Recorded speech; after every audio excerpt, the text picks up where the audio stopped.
आज हम मिलते हैं लाखों दिलों की धड़कन रामेर महिला जी से, और आज हम उनका तहे दिल से शुक्रिया करते हैं। आज उन्होंने हमारे लिए थोड़ी देर का टाइम निकाला। चलिए आज हम मिलते हैं रामेर महिला जी से। रामेर महिला जी, सबसे पहले नमस्कार, और चिराग टाइम्स आपको तहे दिल से धन्यवाद करता है जिन्होंने आपने जो हमारे लिए इतना थोड़ा टाइम निकाला। चिराग टाइम्स की पूरी टीम को मेरी तरफ से हाथ जोड़ के राम राम, और सुनने वाले सभी दर्शकों को मेरी तरफ से हाथ जोड़ के राम राम। रही बात टीम करने की, अब कोरोना के बाद सब लोग बस टीम है। वैसे आज मैं एडिटिंग के वास्ते आया था क्योंकि हमारे 2 गाने शूट किए थे हमने, ऊंचा चुबारा और बावड़िया। तो बावड़िया के फाइनल टचिंग हो रही है, आप देख रहे हैं। अनु हरियाणा मैडम ने गाया हुआ, अनु एक की जट्टी के नाम से, और अपना सोनिका और मनोज कुमार ने लीड किया, उसको मैंने डायरेक्शन और राइट किया। बहुत जल्दी आपके सामने पेश करें क्योंकि इसके भीतर बंदे कई दिन हो गए ना, तो बैठे बैठे कलाकार से पढ़ दी ना, फिर कुछ अच्छा लिखा गया, चलो मैं पेश कर दें। बहुत बढ़िया जी।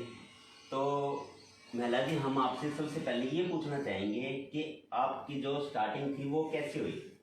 स्टार्टिंग तो बचपन से थी, लगभग मेरे काफ़ी इंटरव्यू है तो लगभग सेम से ही सवाल हुए आपके, आपने पता है, क्योंकि ये लाजमी से सवाल होते हैं, ये हर नेता से अभिनेता से कलाकार से पत्रकार से यही सवाल होया है। तो 2000 वैसे तो मैं बचपन से ही लिखने का शौक रहा हूँ, रेडियो सुनने का बड़ा शौक था, और 2005 में एंट्री करी थी हमने इस लाइन में। एक एल्बम की थी देसी लो स्टोरी, उसका कोई रिस्पॉन्स नहीं आया। मेरा गांव लगे दक्षिणी हरियाणा साइड में गारणपुरा, हमारे 30 किलोमीटर आगे राजस्थान शुरू हुआ, तो सामने से हूँ, तो थोड़ा सा लैंग्वेज में थोड़ा सा राजस्थानी टच हुआ है।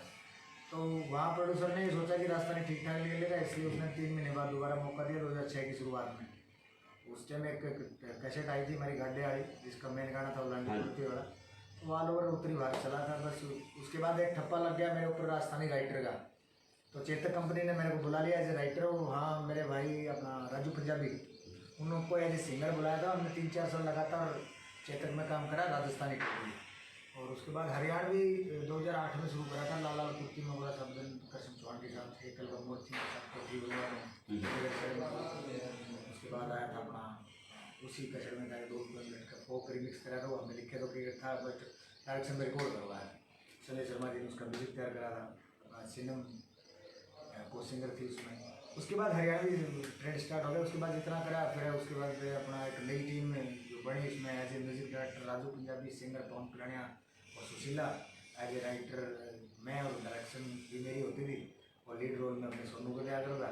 तो फिर 4-5 साल लगातार हम चलते रहे अपना एनडीजे कंपनी के साथ। और फिर वही है, टीमें मेरे विचार से बढ़ती हैं इसलिए है क्योंकि उनको एक दिन बिछड़ना हुआ है, तो टीमें बढ़ती रही, बिछड़ती रही, राम मेला चलता रहा। Thank you. तो महिला साहब, एक बात और, जो शुरू में जब आपने स्टार्टिंग की तो किसी ने आपको रोकने की कोशिश की, घर वालों ने या किसी और ने? ना, ऐसा इतना ज़्यादा डांट फटकार वाली, ज़्यादा रोक वाली बात नहीं थी, लेकिन मेन कारण क्या था मैं बताऊँ अपने, क्योंकि मेरे गांव में, मेरी रिश्तेदारी में, गांव गुआंढ में कोई इस लाइन से रिलेटेड नहीं था, तो सबको पता ही नहीं था इसका, क्योंकि खेती बाड़ी वाले बंदे थे। तो कहाँ ये सौदा गाना पूरा छेड़ा, तो हमें थोड़ी बहुत टोका टोकी हुई, लेकिन मेरे पिताजी फौजी थे, वो बड़े फ्रंक माइंड के थे। उन्होंने, मैं क्या काम है, मैं क्या गाने गुणे करते हैं, तो उड़ाने वाला काम तो नहीं, मैं उड़ाना तो कांकड़ पर भी ना, बस उन्होंने थोड़ा सा सपोर्ट करा, फिर सारे गाड़े राजी हो गए। आज तो पूरा गाँव ये कहता, आप किसी से जाके पूछ लो गानापुरा में राम रंजू को मारेंगे, क्योंकि अच्छे काम के साथ हर कोई होता है। तो महिला साहब, एक बात और, कि जो कहते हैं सफलता के पीछे किसी न किसी का हाथ होता है, किसी मैन का, जो जिसको हम अपना समझते हैं, तो वो ऐसा कौन था जिस आपके सफलता के पीछे, जिसका आपके सिर के ऊपर उनका हाथ था? देखिए, मैं जैसे बताया कि स्कूल टाइम से लिखना शुरू कर दिया था, उसके बाद जैसे 11वीं-12वीं में गए, वहाँ शेरो शायरी कर लेते थे, क्योंकि एज के साथ आदमी की सोच भी बदल गया है।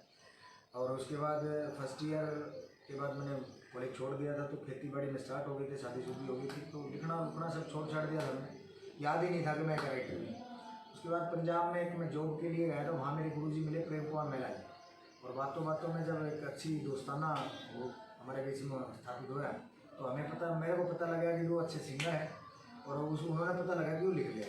बस उन्होंने दोबारा चस्की लगा दी, और कुछ गाइडलाइन जो उनकी तरफ से थी, जो आज तक मैं फॉलो कर रहा हूँ, कि एक तरफ से एक हिदायत थी कि अपनी कलम से ना ऐसा लिखना है और ना स्टेज पे खड़ा हुआ ऐसा बोलना है, जिससे हरियाणवी कल्चर की बेइज्जती होती है, हरियाणवी कल्चर खराब होता है। और उन्हीं की इस बात पे मैं आज तक गुरु जी की बात पर टिकिया है हुआ हूँ। आप कोई भी मेरा पीछे से आप उठा के देख लो, मैंने हमेशा सभ्य शब्दों का प्रयोग करने की कोशिश करी कि सभ्यता के साथ भी मनोरंजन हो सकता है। मेरे आदर्श रहे अपना आज़ाद सिंह खांडा खेड़े जी और बाबा गुरदास मान जी। तो आदर्श का एक वो बगैर मिले ही बहुत कुछ दे देते हैं आपको, जिनको आप आदर्श मानते हैं। पूरे गांव का सपोर्ट रहा है, भाई का सपोर्ट रहा है, माँ का सपोर्ट रहा है, बीवी का भी बहुत बड़ा सपोर्ट रहा है, क्योंकि इस लाइन में लड़कियाँ स्टेज पे भी जाती हैं, शूटिंग पे भी आती हैं, घर पे भी आती हैं। तो इन बातों से हमें कोई एतराज़ नहीं, बल्कि फुली सपोर्ट रखती है वो भी।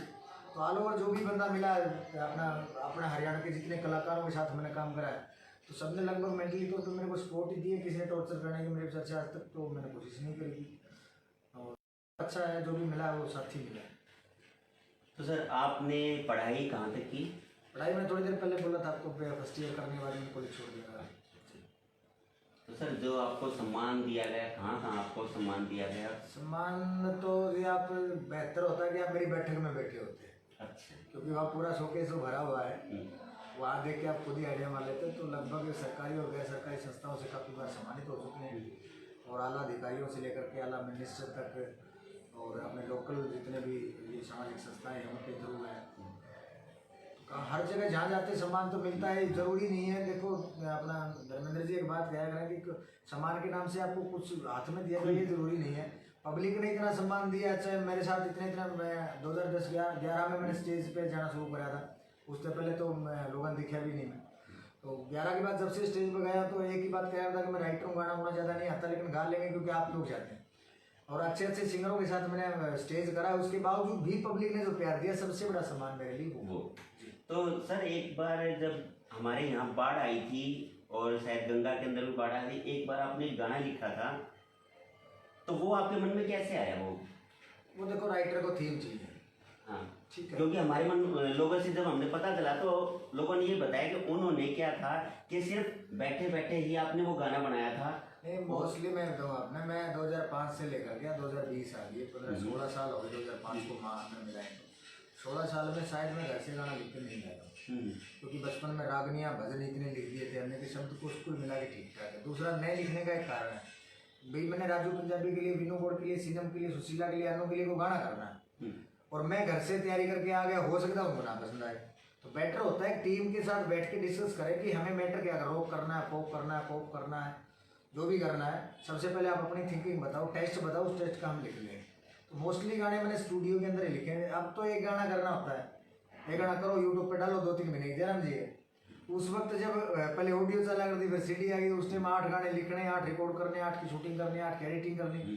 तो उस टाइम भी हम स्टूडियो में लिखा करते मोस्टली, क्योंकि परमात्मा की दया जब छोटी सी उम्र में लिखने की लगन रही है, तो शब्द को स्कूल मिला के ठीक ठाक, ऊपर से 2 स्टेट का शब्दकोश होगा, क्योंकि मैंने 5 साल राजस्थान के लिए काम करा। तो वो घोड़ा पे के गंगा के 2013 में फ्लड आया था। अचानक इतनी बारिश होगी, वहाँ पे बादल फट गया कि देखते मकान के मकान, गाड़ियाँ की गाड़ियाँ में, परिवार के परिवार गए। तो मेरा उस साल सावन का कोई मूड नहीं था गाने करने का। मैंने राजू सेठ को मना भी कर दिया था कि जी को जब की बार सामना नहीं करेंगे, क्योंकि लाख के करीब लोग वहाँ बह गए, परिवार बह गए, तबाह हो गया नगर पूरा। हम थोड़ा गाय में जाए, वहाँ थोड़ा अच्छा नहीं लगे, बोले मूड आए तो कर लेना। दूसरे दिन दैनिक मैंने अखबार खोला ऑफिस पे, तो दैनिक भास्कर की मुख्य खबर थी शिव है गंगा में, क्योंकि जो गंगा के बीच में जो प्रतिमा रखी हुई है भोलेनाथ की, वो मेरे ख्याल में दूसरी या तीसरी बार गई थी। जब वो उफान पे आई तो वो थी, और जब वो डाउन आई तो वो नहीं। तो जो अखबार ने लिखा शिव है गंगा में, बस वहीं से मिल गया, मैं खुद ही बह गया, फिर भक्तन तो बहना ही था। बस वो एक ही गाने के लिए मैं गया था। राजू सबसे बड़ा थैंक यू करूँगा मैं राजू भाई का, क्योंकि उसने 4 बार उसको कंपोज करा, 4 बार उसका म्यूजिक तैयार किया, जब तक मैं सेटिस्फाई नहीं हुआ वो लगा रहा उस पर। और चौथी बार जब उसने रिकॉर्ड करवाया, और पवन की स्केल तो आप अच्छी तरह जानते हो, स्टैंडर्ड स्केल में गाता है, और उसकी टोन भी काफ़ी अच्छी है, और उस टाइम हमारी टीम भी इकट्ठी चला करती। वो एक ऑल ओवर इंडिया हिट था, और लगभग मेरा तेरी नचाई नाचों के बाद से तो डिमांड उसकी कम हो रही है थोड़ी सी, वरना तो हर स्टेज पे मेरे को गाना ही पड़ता। नहीं, लोगों के मन में वही बात है कि भाई हमेशा यही सोचते हैं वो कि उन्होंने वो एक ऐसा गाना लिखा था और हाथों हाथ उन्होंने बनाया था, और हाथों हाँ लिखा तो उसी टाइम था जब मैंने अखबार में देखा, उसी टाइम क्लियर हो गया था। एक राइटर को एक थीम चाहिए, होके भी लिखना तो वो क्लियर है, वो पूरा माइंड में उसका नफा नुकसान, भाईचारा, तेल तमाकू सब पता है उसको। बस एक थीम के ऊपर काम करना होता है, और थीम तो मोस्टली अपने काफ़ी बार समाज से भी मिल जाती हैं, और मोस्टली अपने गाने सोशल समाज से जुड़े हुए हैं। देवर भाभी की हंसी मजाक है, मियाँ बीवी की तकरार है, जीजे साड़ी की नोक जोक है, ये कॉमन सेंस की लोकल आदमी जितने भी हैं वो अपना बैठ लेंगे, अपने बैठक में वो हंसी मजाक कर लेंगे, नोक जोक कर लेंगे, तकरार कर लेंगे, वो हम कलम के थ्रू कागज में उतार देंगे और सिंगर के थ्रू वो मार्केट में आपके कान तक पहुंचा दें, बस यही है। तो अब आपकी कौन से एल्बम आ रही है? मैंने 2 गाने अन्नू के साथ रिकॉर्ड हुए। हमारा पहला सॉन्ग आएगा हमारा बावड़िया, और उसके बाद दूसरा सॉन्ग लॉन्च करेंगे ऊंचा चुबारा। दोनों ही मियाँ बीवी के प्रति जो बीच में जो प्रेम होता है, उस प्रेम को, उसमें नोक जोक नहीं, उसमें तकरार नहीं, उसमें सिर्फ प्रेम है। और मैंने परसों से फेसबुक पे उसका पोस्टर डाला था बावड़िया का, तो उस पर स्टेटस भी मेरा यही था कि रेडी टू लव। तो 2 गाने आएंगे, ऊंचा चुबारा और पहले बावड़िया। उसके बाद विनू भाई के साथ मैंने एक सॉन्ग किया, और सबसे इम्पोर्टेंट बात मैं बता दूँ, ये दोनों गाने मेरे खुद के चैनल पे ही आ रहे हैं, मेलाटोन के नाम से। तो जितने आपसे जुड़े हुए हैं सब लोगों से बोलना कि सपोर्ट करें, शेयर करें। कलम ने तो बहुत सपोर्ट करा, आप चैनल ने भी सपोर्ट कर दी होगी, क्योंकि अगर आपने सपोर्ट कर दिया तो हर बार आपने देखा जो रामायण मेला आपको चाहिए वो प्रेजेंट होता रहेगा। ऑल ओवर इंडस्ट्री के कलाकार लगभग मेरे साथ अपने चैनल के लिए काम करने को तैयार है। उसके बाद तीसरा जो सॉन्ग डालूंगा मैं, वो विनू भाई ने गाया है, बहुत ही इमोशनल सॉन्ग है, जिसका टाइटल शायद आपने ऐसा सुना नहीं होगा। उसका टाइटल है शहीद की स्वागत।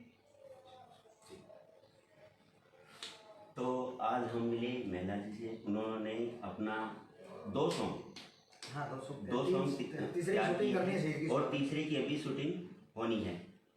तो हम वो शहीद की स्वागत का किस्सा बताता हूँ मैं आपको। आप थोड़ी देर पहले पूछ रहे थे आपने क्या सोच रही, वो मतलब साल भर पहले मैं एक शहीद की प्रतिमा का अनावरण था, मिट्टी गाँव है बैल जुप्पा के पास। मैं और केडी भाई दोनों गए हुए थे।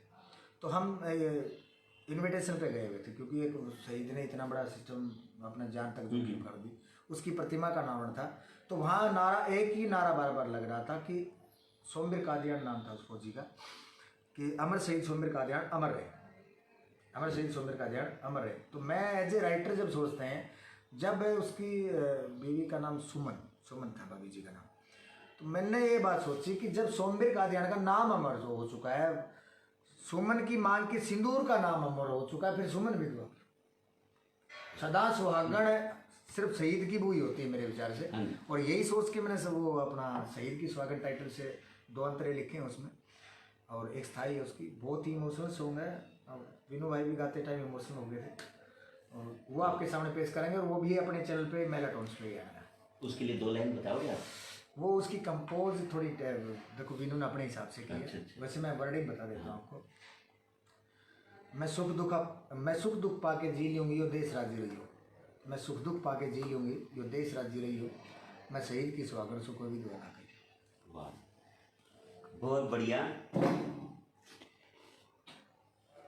चलिए, अब धन्यवाद महिला जी आपका, आपने हमारे लिए इतना टाइम निकाला दर्शकों के लिए। और सभी दर्शकों से मैं ये निवेदन करूँगा कि महिला साहब का जो भी गाना आ रहा है, आप उनको यूट्यूब से आप उनको बताएंगे आपका। जी, मैंने बताया जैसे कि एमटोन्स के ऊपर वो रिलीज होने हैं, और अपना वीडियोग्राफी में जिसमें डीओपी अपना प्रमिल है, अनु कादियान ने एक ही चिट्ठी के नाम से गाती है। तो आप अपने चैनल का नाम बता अपने चैनल के नाम से मैं 2-3 बार रिपीट कर चुका हूँ, और सोनिका उनमें लीड रोल में कर रही है। तो सभी जो ब्रांड कलाकार हैं जिनको आप पसंद करते हैं, एक एक करके अपने चैनल के ऊपर आपके बीच में आते रहेंगे, सभ्यता के साथ मनोरंजन करेंगे, मुद्दे की बात लिखेंगे। सीधी सी बात है, जैसा कि जो फ्रेम आपने रामायण मेला के लिए कटा हुआ है उससे बाहर नहीं निकलेंगे। और चैनल का नाम है, ज़्यादा से ज़्यादा सब्सक्राइब और शेयर पक्का करना, मेलाटोन्स के नाम से। ठीक है, धन्यवाद मेरे साहब, आपका बहुत बहुत। आपका भी थैंक यू।